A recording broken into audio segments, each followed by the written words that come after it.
அனைவருக்கும் வணக்கம். ஓம் சாய்ராம். நான் உங்கள் மித்ரா. அமரபூபதி அப்படின்றவர் வாழ்க்கையில் பாபா நிகழ்த்தின அதிசயங்களை தான் நம்ம ஒன்று ஒன்றா பார்த்துட்டு வரோம். இன்னைக்கு அவரோட நண்பர் ஒருத்தர் எல்லா விதமான தீய பழக்கங்களுக்கும் அடிமையாகி இருந்திருக்காரு. அவரோட வாழ்க்கையை பாபா எப்படி சரி பண்ணாரு, அவரை எப்படி மாற்றினாரு அப்படின்றத தான் இன்னைக்கு இந்த வீடியோவில் நம்ம பார்க்க போகிறோம். இப்போ நம்ம பார்க்க போகிறது 8வது வீடியோ. வாங்க வீடியோக்குள்ளே போகலாம். இவரோட நண்பர்கிட்ட பார்த்தீங்கன்னா எத்தனை விதமான கெட்ட பழக்கங்கள் இருக்கோ அது அத்தனையுமே இருக்குது. இதுதான் அவருக்கு இல்லை, இந்த பழக்கம் இருக்குது அப்படின்னு சொல்கிற மாதிரிலாம் எதுவுமே கிடையாது. கெட்ட பழக்கங்கள் அப்படின்னு சொல்லி ஒரு லிஸ்ட்டு நம்ம எடுத்தோம்னா அதில் என்னெல்லாம் வருமோ அத்தனை கெட்ட பழக்கங்களுமே இவரோட நண்பர்கிட்ட இருந்துட்டு. இப்போ அந்த காலத்தில் பார்த்தீங்கன்னா பாவை கூத்துன்னு சொல்லி அந்த பொம்மைங்களெல்லாம் கயிறு வச்சு ஆட்டுவாங்க இல்லையா, அந்த மாதிரி தான் இவரோட வாழ்க்கை. அந்த கயிறு அறந்ததுன்னா அந்த பொம்மையால் எப்படி ஆட முடியாதோ அந்த மாதிரி ஒரு வாழ்க்கையை தான் இவர் வாழ்ந்துட்டு இருந்திருக்காரு. எப்போ இவர் வாழ்க்கை போகும், இவர் எப்போ இறப்பாரு அப்படின்றது அவருக்கே தெரியாது. அந்த அளவுக்கு எல்லா கெட்ட பழக்கங்களுமே அவருக்கு இருந்துட்டு இருந்திருக்கு. இவரோட சொந்தக்காரங்க எல்லாருமே இவர் வெறுத்து ஒதுக்கிட்டாங்க.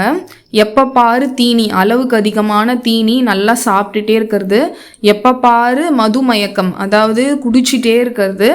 பட்டினத்தார் பாடல்ல சொன்ன மாதிரி இந்த பருத்தி பொதியினை போல வயிறு அப்படின்னு சொல்லுவாங்க இல்லையா, அந்த மாதிரி வயிறும் இவருக்கு பெருசாக இருக்குமா.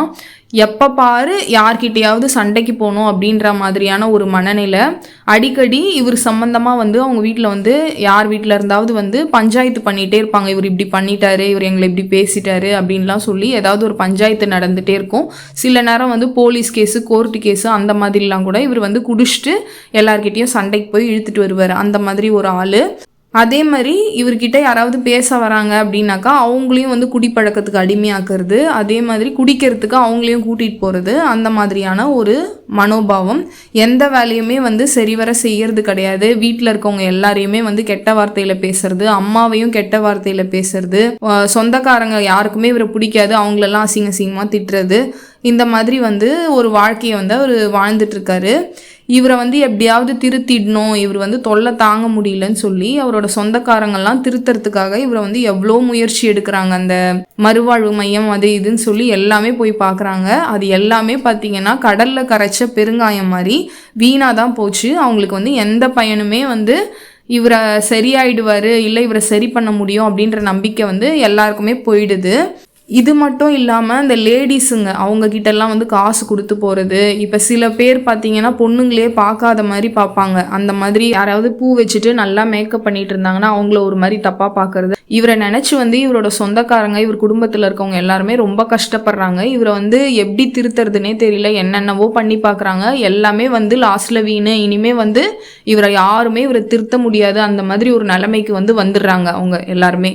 இப்போ இந்த புக்கில் பார்த்தீங்கன்னா இவரோட இந்த நிலைமையை குறிப்பிட்டு ஒரு ஔவையார் பாடலை இந்த எழுத்தாளர் எழுதியிருக்காரு. கீழே ஆலை பலவாக்கலாமோ அர்ஜுனங்கள், வாளை நிமிர்க்க வசமாமோ நீல நிற, காக்கை தனை பேசுவிக்கலாமோ கருணையிலா, மூர்கனை சீராக்கலாமோ அப்படின்றது ஔவையார் பாடல்.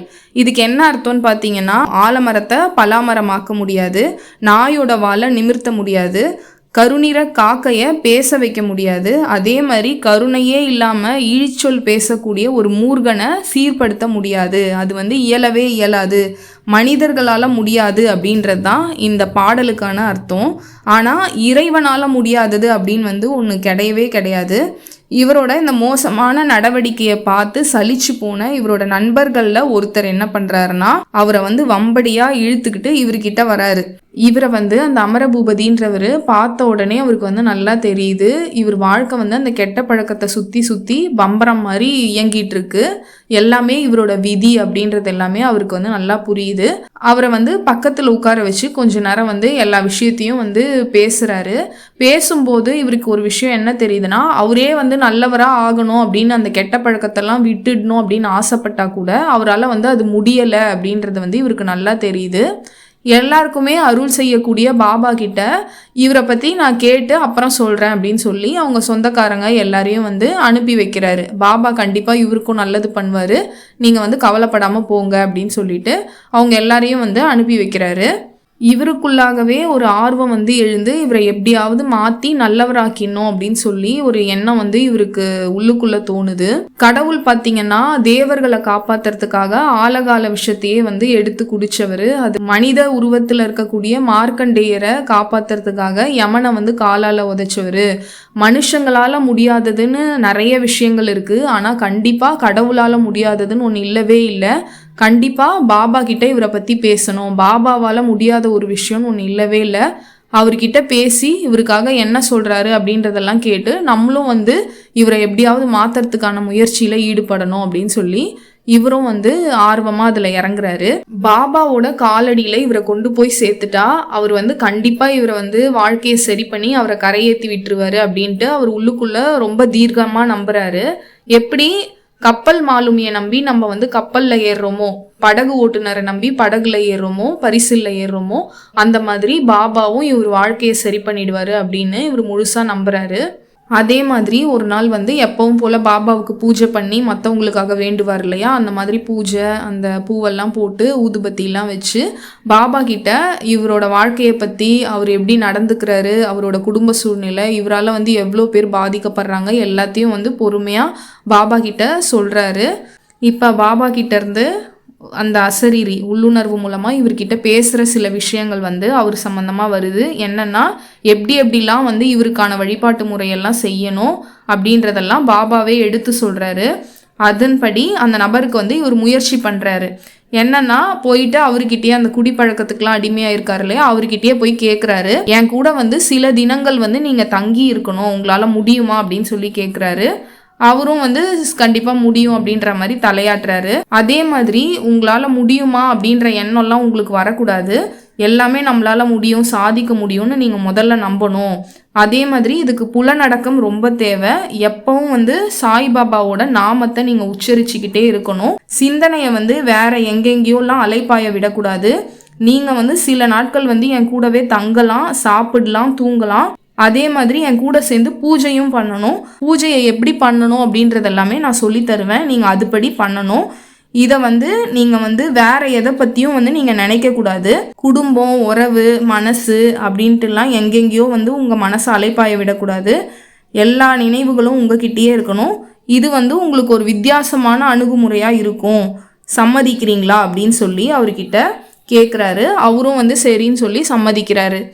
இப்போ இவரு கூடயே வந்து அவர் தங்க ஆரம்பிக்கிறாரு. தங்க ஆரம்பித்தப்ப அவர் தியானம்லாம் செய்வார் இல்லையா, பாபாவை நினச்சி அது எல்லாத்தையுமே இவருக்கு சொல்லித்தராரு. பூஜை விதிகளையும் சொல்லித்தராரு, அதை எப்படி பண்ணணும் அப்படின்றது எல்லாமே இவர் வந்து ஒன்று ஒன்றா சொல்லித்தராரு. இவருக்கு நடுவில் ஏதாவது சந்தேகம் வரும்போது அதெல்லாம் தெளிவு பண்ணுறாரு. இந்த மாதிரி செய்யணும், இந்த மாதிரி ஜெபிக்கணும், இந்த மாதிரி தியானத்தை பண்ணணும் அப்படின்ற எல்லா விஷயத்தையும் அவர் ஒன்று ஒன்றா சொல்லித்தராரு. இப்போ பாபா கிட்டேருந்து மறுபடியும் ஒரு உத்தரவு வந்து அவருக்கு வருது. என்னன்னா இவரை கூட்டிட்டு ராகவேந்திரர் மந்திராலயம் இருக்குல்ல, அங்கே போய் இரவு தங்கணும் அப்படின்ட்டு சில தினங்கள் சொல்லி அனுப்புறாரு. இது வந்து ஒரு பரிகாரம் மாதிரி. அப்போ வந்து இவரும் வந்து அவரை கூட்டிட்டு ராகவேந்திரர் மந்திராலயத்தில் போயிட்டு சில நாட்கள் அங்கே அந்த தெய்வத்தை ராகவேந்திரரை கும்பிட்டுட்டு அங்கே தங்குறாங்க. இரவு தங்குறதுன்னு சொல்லுவாங்க இல்லையா, அந்த மாதிரி நைட்டு அங்கேயே தூங்குறது அது எல்லாமே பண்ணிட்டு இருக்காரு. இப்போ பார்த்தீங்கன்னா இந்த சம்பவங்கள்லாம் நடந்தது ஒரு 80-90 காலங்களில் நடந்தது. இந்த புக்கில் இருக்கவரோட படம் பார்த்தீங்கன்னா ஒரு 50 வயசு படம் அந்த மாதிரி வந்து இந்த புக்கில் கொடுத்துருக்காங்க. எல்லாமே வந்து இவரோட 30 வயசு 25 வயசில் நடந்த சம்பவம். அதனால அப்பெல்லாம் வந்து அந்த ராகவேந்திரர் மந்திராலயம், சில ஜீவசமாதிகள் எல்லாத்துலேயும் நைட்டு தங்குற அனுமதியெலாம் இருந்தது. இப்போ வந்து அதெல்லாம் இருக்கான்னு தெரியல. அப்போ இவரை கூட்டிகிட்டு போயிட்டு அங்கே நைட்டு வந்து சில தினங்கள் வந்து தங்குறாரு. அங்கே தங்கியிருந்த அந்த சில தினங்களில் பார்த்தீங்கன்னா இவர் உடம்புல வந்து ஏகப்பட்ட மாற்றம், மனசளவுலையும் இவரோட நண்பருக்கு வந்து நிறைய மாற்றத்தை வந்து ராகவேந்திரர் கொடுத்துருந்தாரு அப்படின்றது அவர் பேசுறதுலையும் அவர் வார்த்தையிலையும் வந்து இவருக்கு வந்து தெரிஞ்சிருக்கு. அவருக்கு என்னென்ன நடந்தது அப்படின்ற அனுபவத்தெல்லாம் வந்து இவர்கிட்ட ஆச்சரியமாக சொல்ல ஆரம்பிக்கிறாரு. கிட்டத்தட்ட அவர் வந்து அந்த பழைய குடி, அந்த கெட்ட பழக்கம் எல்லாத்தையும் மறந்து சகஜமான ஒரு புதிய வாழ்க்கைக்கு வந்து அவர் திரும்பி இருக்கிறது வந்து அவரை பார்த்தாலே தெரிஞ்சுது. அத மாதிரி அவர் சொன்னதெல்லாம் கேட்ட இவருக்கும் வந்து ரொம்ப தெம்பா இருந்தது.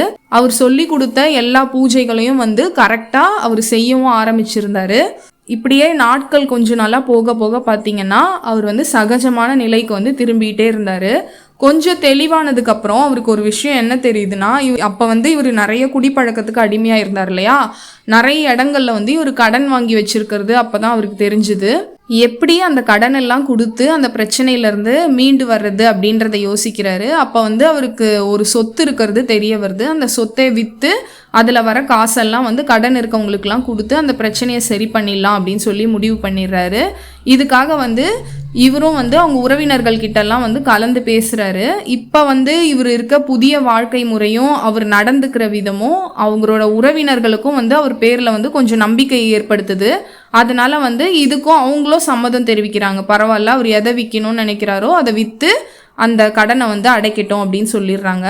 அதுக்கான எல்லா பணிகளையும் கூடவே இருந்து இவரையும் செய்ய சொல்கிறாங்க. அவரும் வந்து எல்லாத்தையும் அந்த இடத்தெல்லாம் விற்று அதில் வந்த காசெல்லாம் வந்து எல்லாருக்கும் வந்து கடன் வாங்கியிருந்தார் இல்லையா, அவர் கூட சேர்ந்து கொடுத்து அந்த பிரச்சனையிலேருந்து சரியாகிறாரு. இப்போ இந்த சூழ்நிலையில தான் பாபா கிட்ட இருந்து மறுபடியும் ஒரு உத்தரவு வருது. அது என்னன்னா, அவரை வந்து வெளிநாடு வேலைக்கு அனுப்பி வைக்கணும் அப்படின்றது தான் அந்த பாபாவோட உத்தரவு. அதை கேட்ட இவர் வந்து உடனே சில ஏஜென்ட்டுங்கள்லாம் பார்த்து எப்படியாவது அவரை வந்து வேலைக்கு, அந்த வெளிநாட்டு வேலைக்கு அனுப்பணும்னு சொல்லி அவருக்கே தெரியாம நிறைய ஏற்பாடுலாம் பண்ணிட்டு இருக்காரு. இவர் வந்து படிச்சிருக்கிறது இன்ஜினியரிங் படிச்சிருக்காரு, அந்த குடிச்சிட்டு இருக்காரு இல்லையா அவரு. அதனால வந்து நிதானமாக வந்து அந்த விஷயத்த அவர் குடும்பத்தினர்கிட்ட எல்லார்கிட்டையும் சொல்கிறாரு. இந்த மாதிரி இது என்னோட ஐடியாலாம் கிடையாது, இது வந்து பாபாவோட உத்தரவு, பாபாவோட கட்டளை. அதனால் வந்து அவரோட ஆணைப்படி, அவரோட சொல்படி நீங்கள் நடந்தீங்கன்னா உங்களுக்கு நிறைய நல்லதுலாம் இன்னும் உங்கள் வாழ்க்கையில் நடக்கும். அதனால் நீங்கள் தான் வந்து அந்த விஷயத்த அவர்கிட்ட சொல்லி அதுக்கு ஏற்றுக்க சொல்லணும் அப்படின்னு சொல்லி எல்லா விஷயத்தையும் சொல்கிறாரு. அதுக்கப்புறம் அவரோட நண்பர் வந்து தீவிரமாக இதை பற்றி யோசிக்கிறாரு. அதுக்கப்புறம் யோசிச்சுட்டு சரி பாபா சொல்கிறாரே அப்படின்னு சொல்லி சம்மதம் தெரிவிக்கிறாரு. அவரோட வெளிநாட்டு பயணமும் சீக்கிரமாக வந்து நடக்குது.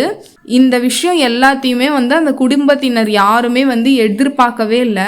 எல்லாமே வந்து பூரிச்சு போகிறாங்க, இவ்வளோ மாற்றம் இவர்கிட்ட வந்திருக்கா. ஏன்னா அவரும் கொஞ்சம் தெளிவாக பேசுகிறார் இல்லையா, அதே மாதிரி வெளிநாடு போகிறதுக்கும் சம்மதம் சொல்வாருன்னு அவங்க நினைக்கவே இல்லை. அவரும் சரின்னிட்டாரு. அவங்க எல்லாருமே வந்து பாபா மேலே மிக தீவிரமான பக்தியும் அன்பும் வந்து அவங்களுக்கு வர ஆரம்பிச்சுது, அவங்க குடும்பத்தினர் எல்லாருக்குமே. இப்போ வெளிநாடுக்கு போயிட்டு அங்கே சில ஆண்டுகள் வந்து அவருடைய நண்பர் வந்து வேலை செய்கிறாரு. அங்கே செஞ்சுட்டு பெரும் பொருள், அதாவது நிறைய பணம் பொருள் எல்லாம் வந்து சம்பாரிச்சு மறுபடியும் வந்து இந்தியாவுக்கே திரும்பி வராரு. இங்கே வந்து ஒரு புது நிறுவனத்தை தொடங்கி அதையும் வந்து லாபகரமாக நடத்திக்கிட்டு வராரு.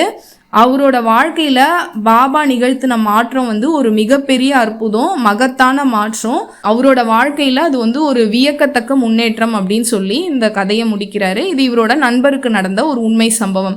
இந்த கதையில் ஒரு முக்கியமான விஷயம் என்னன்னு பார்த்தீங்கன்னா, நிறைய பேர் வந்து நாங்கள் வந்து பாபா டிவோட்டி, பாபாவை மட்டும்தான் நாங்கள் கும்பிடுவோம், அவரு தான் எங்கள் உலகம், அவரை தவிர நாங்கள் எந்த சாமியுமே வந்து நாங்கள் நிமிந்து கூட பார்க்க மாட்டோம் அப்படின்லாம் வந்து சில பேர் வந்து சொல்லுவீங்க. சில பேர் அந்த மாதிரிலாம் இருக்காங்க. நானும் அந்த மாதிரி வந்து பாபாவை கும்பிட்ற ஆளுங்களை பார்த்தது கிடையாது. ஆனால் ஜீசஸை கும்பிட்றவங்க வந்து இந்த மாதிரி வந்து, நான் ஒரு சின்ன பையனை பார்த்தேன், ஒரு 5th ஸ்டாண்டர்ட் படிக்கிற பையன். அவன் வந்து ஒரு நாள் எங்கள் வீட்டுக்கு வரும்போது பார்த்தீங்கன்னா ராகவேந்திரரோட பாட்டு ஒன்று ஓடிட்டு இருந்தது, சினிமா பாட்டு. உடனே காதை மூடிக்கிட்டான். என்னன்னு கேட்டால் நாங்கள் வந்து அதெல்லாம் கேட்கக்கூடாது அப்படின்னு சொன்னான். அதாவது அந்த அளவுக்கு ஒரே சாமி மேலே வந்து பக்தியாகவும் பைத்தியமாகவும் இருக்கவங்க, அன்பாகவும் இருக்கவங்கலாம் இருக்கீங்க. இந்த விஷயத்தில் பார்த்தீங்கன்னா, இந்த கதையில் பாபா அவரோட வாழ்க்கையை வந்து மாற்றணும்னா போய் ராகவேந்திரர் மந்திராலயத்தில் இரவு தங்க சொல்லு அப்படின்ட்டு இன்னொரு குருவை கை காமிச்சிருந்தாரு, வழிகாட்டி இருந்தார். அடிக்கடி பாபாவோட அந்த புத்தகங்கள்லாம் படிச்சிங்கன்னா ஒரு விஷயம் தெரிய வரும். நான் வந்து கடவுள் கிடையாது, நான் வந்து கடவுளுக்கும் உங்களுக்கும் நடுவில் ஒரு வழிகாட்டி. யார்கிட்ட போகணும், எந்த கோவிலுக்கு போகணும், உங்களோட பிரச்சனை சரியாகணும்னா யாரை போய் பார்க்கணும், அதெல்லாம் நான் வந்து காட்டக்கூடிய ஒரு வழிகாட்டி தானே தவிர நான் வந்து கடவுள் கிடையாது அப்படின்றத தான் அவர் எல்லா இடத்துலையும் சொல்லிட்டு இருக்காரு. இப்போ பாபா வந்து தண்ணியில் வந்து விளக்கேற்றின அந்த சம்பவம் வந்து எல்லாருக்குமே தெரியும். இப்போ அதுலேருந்து நம்மளுக்கு என்ன தெரியுதுனாக்கா, பாபா வந்து நம்ம வீட்டில் விளக்கேற்றினாலும் சரி, கோவிலில் விளக்கேற்றினாலும் சரி, அந்த விளக்கொலி மூலமாகவும் அந்த விளக்கேற்றுறது மூலமாகவும் நம்மளோட பிரச்சனையை ஏதோ ஒரு முறையில் அவர் சரி பண்ணக்கூடிய சக்தி அவருக்கு இருக்குது அப்படின்றது நம்மளுக்கு தெரியும். இப்போ ராகவேந்திரர் படம் பார்த்துருப்பீங்க. அதில் வந்து ஒரு ஆடு மேய்க்கிறவர் வந்து சுத்தமாக படிக்காமல் இருப்பார், ஒரு எழுத்து கூட தெரியாமல் இருப்பார். அவரை வந்து ஒரு நவாப் அடிப்பார். அடித்த உடனே வந்து அவருக்கு அந்த ராகவேந்திரர் பேரை சொன்னோடனே அவருக்கு வந்து படிக்கிற அந்த சக்தி வந்து அவருக்கு வந்துடும். அப்போ வந்து படிக்காத ஒரு அடிமுட்டாலாக இருக்கக்கூடிய ஒருத்தவனை கூட படிக்க வைக்கிற சக்தி வந்து ராகவேந்திரருக்கு இருக்குது அப்படின்றது வந்து அவரோட கதையிலேருந்து சில விஷயங்கள்லாம் தெரியுது.